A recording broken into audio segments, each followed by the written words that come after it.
Pedro lá no Conselho da Mills, como foi a decisão de entrar em linha amarela? Porque acho que foi algo que não aconteceu durante muitos anos, e aí quando foi 2021 a Armac fez o IPO, todo mundo viu o valor que tinha, talvez, investir em linha amarela. Como que foi essa decisão ali dentro, até com a família Nath ali apoiando e suportando esse crescimento, sendo que no passado a empresa cresceu e sofreu? Só um passinho atrás, o que que é a linha amarela?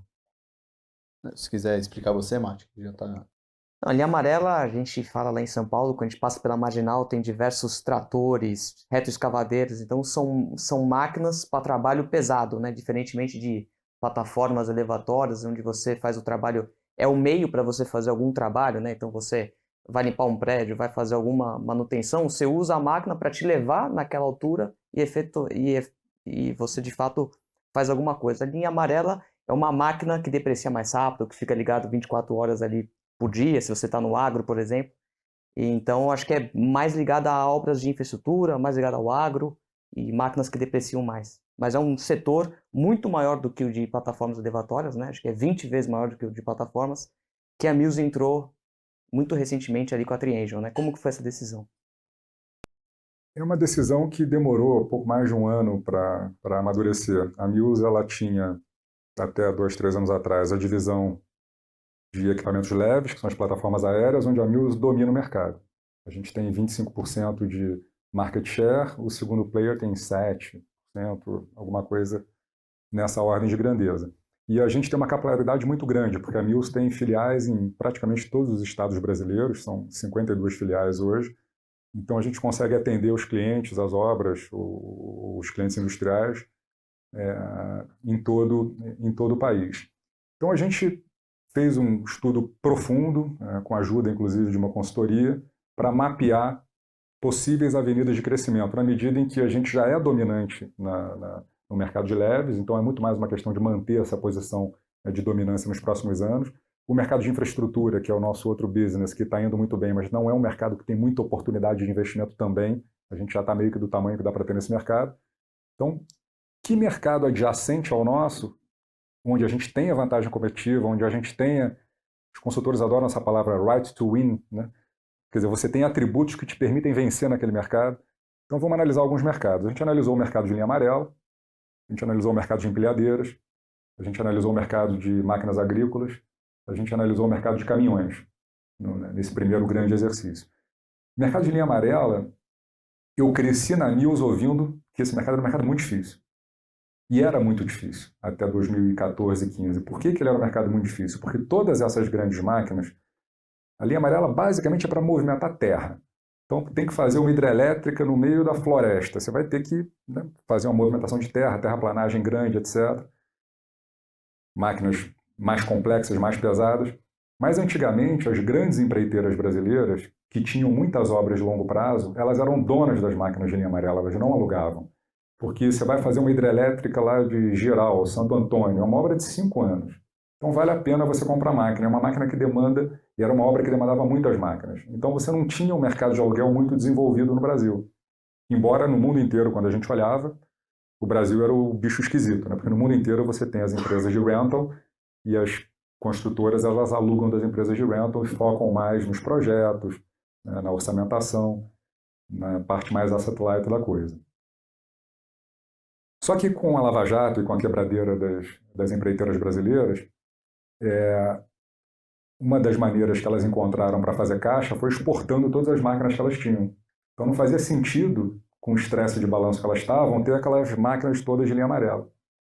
Então você abriu uma oportunidade de mercado incrível, né? A Armac aproveitou num timing perfeito, né? A Armac entra no mercado justamente quando as empreiteiras estão saindo e vendendo as máquinas. O rental começa a nascer nesse segmento no Brasil, ele não existia. E nesse momento a gente está lá fazendo mapeamento e a gente percebe que grande parte dos nossos clientes, tanto da divisão de rental leve quanto da divisão de infraestrutura, também aluga máquina de linha amarela. Opa, então tem uma caixinha aqui que eu vou dar um tique, que é o meu cliente tem uma experiência muito boa comigo em plataforma e em infra, eu acho que ele vai me dar uma chance de entrar nesse mercado e não ficar dependente só de uma Armac ou de algum outro. Eu tenho uma capilaridade que o meu concorrente não tem. A Armac não tem 50 filiais no Brasil, ela não consegue atender just in time o Brasil inteiro, como a gente consegue com essas filiais. Então, parece ser um mercado promissor, porém, é um mercado diferente, aí com humildade intelectual, a turma reconheceu que era um mercado diferente do de plataforma, porque ele é muito mais complexo. Plataforma, você tem muito menos equipamentos e variações dos equipamentos. Então, você tem a plataforma de tamanho 1, tamanho 2, que leva a determinada altura, leva a determinado peso, não varia muito. Então, a consequência disso para a operação é que a operação consegue ser mais enxuta. Então, um engenheiro hoje cuida de 500 máquinas de plataforma. Um técnico cuida de, sei lá, 50 máquinas. Linha amarela é um Lego que você não tem ideia assim, da complexidade. Então, cada retroescavadeira, cada motoniveladora tem uma particularidade, tem um tipo de pá, tem um tipo de garra, tem um tipo de unha que vai bem em um determinado terreno, mas não vai bem em outro. Então, se a máquina vai trabalhar no agro, você tem que ter um determinado tipo de esteira. Se vai trabalhar dentro de uma mina da Vale, é um outro tipo de esteira. É bastante complexo. Então, a gente entrou adquirindo a Triangel, os caras eram especialistas ali no agro, e está sendo, hoje a Triangel fatura 60% a mais do que faturava quando a gente comprou. Né? Só que a gente entra no mercado de linha amarela num momento de margens apertadas. Né? O mercado de linha amarela está com margens hoje mais apertadas, porque o preço das máquinas subiu muito nos últimos anos. Então, hoje, nós competimos com empresas que compraram máquinas a preços 30%, 40% abaixo do nosso. E quando ele vai precificar o contrato, ele não faz a conta de custo de reposição da máquina, quanto é que a máquina está valendo hoje. Quanto é que eu paguei na máquina? Comprei a máquina por R$500 mil, vou alugar por R$15 mil por mês, 3% ao mês está bonito. Só que eu paguei R$1 milhão na máquina. Então eu estou competindo com um cara que força hoje, né, o nosso retorno está bem próximo ali do custo de capital. E por que isso vale a pena? Né? Pô, retorno bem próximo do custo de capital com risco. Vale a pena porque, como você disse, esse mercado ele é muito grande. Né? Não chega a 20, mas talvez porque tem alguns mercados que a gente não quer entrar em linha amarela. Então, quando você ajusta por isso, é 7, 8 vezes maior do que o mercado de... E essa situação de desvantagem de custo, nossa, é temporária. Porque essas máquinas a cada 4, 5 anos são renovadas. Né? Porque ela começa a performar mal, então o cara tem que vender e comprar uma máquina nova para que a conta volte a fechar. Então, à medida em que esse parque vai sendo renovado, todo mundo vai ficar com um custo parecido e lá na frente eu vou ter um custo mais baixo, porque hoje a gente é o terceiro player do mercado, Armac, Vamos e Mil, e lá na frente a gente vai ser o número 2, o número 1, eu acredito nesse mercado, então a gente passa a ter a vantagem que a gente tem na plataforma. Mas o que nos atraiu foi isso, quer dizer, é um mercado grande, que na média do ciclo ele é rentável, são clientes que já são nossos clientes em outras divisões, a gente tem capilaridade para atender no Brasil todo. Entrou em empilhadeira recentemente também, né? Entramos em empilhadeira há pouco tempo e está tão animado quanto. E aqui a empilhadeira, acho que a gente tem uma enorme oportunidade, porque a mesma ameaça que a gente tem em plataforma leve, que é o chinês, entrando com a máquina mais barata, isso pode pressionar o rental rate nos próximos 1, 2 anos, na empilhadeira isso é oportunidade, porque a gente na empilhadeira é relativamente pequeno. Então, acho que esse ano, imagino que a gente conversou muito sobre isso recentemente, a gente deve ir para a China, fazer o que a gente fez com os leves no ano passado, fazer uma rodada grande lá com os fabricantes de empilhadeira. É impressionante o tamanho das empresas lá comparado com o resto do mundo. Então, eu acho que a gente pode ser o disruptor desse mercado aqui, né, agora que a gente está entrando. Então, o mercado a gente está bastante animado. Né? Então, a Mills hoje é uma empresa que tem um negócio bastante sólido, 2 negócios bastante sólidos, né? O de plataformas, equipamentos leves e de infraestrutura, que geram um lucro e um caixa muito importante. O mercado não paga muito por isso. A gente vê a ação negociando a 8, 9 vezes lucro que ela vai fazer esse ano. 4,5 vezes EBITDA, é muito barato. Mills já negociou no passado a 20 vezes lucro. Ela podia multiplicar por 2,5 para negociar no múltiplo que ela já negociou no passado. E essas duas verticais de crescimento, né? Uma onde você tem um cenário de margens mais desafiador, nos próximos 1, 2 anos, mas o potencial está lá, e outra onde a gente pode ser o disruptor desse mercado. E esse cenário de máquinas chinesas impactando leves, o que você falaria sobre isso? porque são máquinas já antigas, né? Que ela tem, acho que frota deve ser uns 10 anos. Acho que um risco que o mercado enxergava nela era ter que fazer um CAPEX de renovação dessa frota. Só que somente vai fazer isso se tiver um retorno adequado para isso. Sim. O que talvez não seja o momento ainda, né? E ela é a maior desse mercado, talvez ela tivesse um potencial para renovar essa frota melhor do que os outros.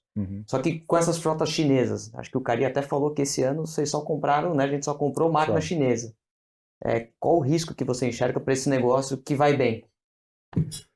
A máquina chinesa é uma oportunidade para a gente fazer a renovação da frota. Como você falou, são 9 anos de idade média na frota hoje, mas como dentro desses 9 anos tem o período pandemia, a ociosidade foi alta, então esse 9 ele faz parecer que a máquina é mais velha do que ela é, mas ela rodou menos do que uma máquina de 9 anos rodaria. Então o justo seria pensar em 6, 7 anos, mas de qualquer maneira, em algum momento essa renovação vai acontecer e ela vai acontecer num patamar de preço menor do que a gente imaginava há um tempo atrás. A gente consegue hoje preços melhores do que os nossos concorrentes comprando dos chineses. Mas o chinês é muito agressivo, então ele dá financiamento para os concorrentes menores. O gap de preços existe, mas é um gap de 10%, 15%. Então existe hoje um incentivo para a entrada de máquinas no Brasil, que ainda não estão pressionando, né, o preço das diárias. Então a gente ainda está trabalhando ali com um rental rate que está em 3,8% ao mês, que é bastante saudável, né? E a gente tem a base de custos hoje bem depreciada. Então, o ROIC desse negócio é um ROIC elevado, acima de 20% ainda, né? Mas a gente não está... não nega que vai ser... não nega que tem uma pressão na diária de aluguel para os próximos 2 anos. Então, a máquina que eu alugo hoje por R$1.000 a diária, talvez daqui a 1 ano e meio, 2, eu continue alugando essa máquina pelos mesmos R$1.000 a diária. Por quê? Porque o concorrente está entrando com uma máquina que está com preço cada vez mais baixo, eu vou concorrer com ele. E como é que a gente está reagindo a esse desafio, né? Então, a gente tem uma política de pricing hoje muito mais inteligente do que a gente tinha até pouco tempo atrás. Então, você tem pricing por máquina, por filial. Você tem algumas filiais que têm um nível de rentabilidade muito bom e uma intensidade competitiva pequena, onde eu consigo praticar um preço maior. Outras, como São Paulo, que são mercados mais competitivos, que às vezes a gente trabalha para não deixar muita gordura para concorrente se animar e importar máquina. Então, tem uma gestão de pricing sendo feita que eu acho que é suficiente para que a gente tenha ali uma manutenção da geração de resultados de plataforma nos próximos anos. E tem um outro vetor que a gente não está falando aqui, mas que é um vetor de longo prazo importante, é que a gente ainda usa muito pouca máquina no Brasil, quando compara com os países vizinhos, quando compara com os países desenvolvidos, então nem se fala. A gente ainda usa muitas soluções pouco eficientes, tipo andaime para algumas coisas, ao invés de máquina. Então você tem ali uma utilização de máquinas por 100 mil habitantes no Brasil, acho que são mais ou menos 20 máquinas. E você olha aqui em volta, Chile 35, Argentina tem mais, então ainda tem um potencial de aumento de penetração para mitigar essa eventual pressão nos rental rates do chinês entrando em leve, né? Sabatina com o conselheiro feito. Vai lá.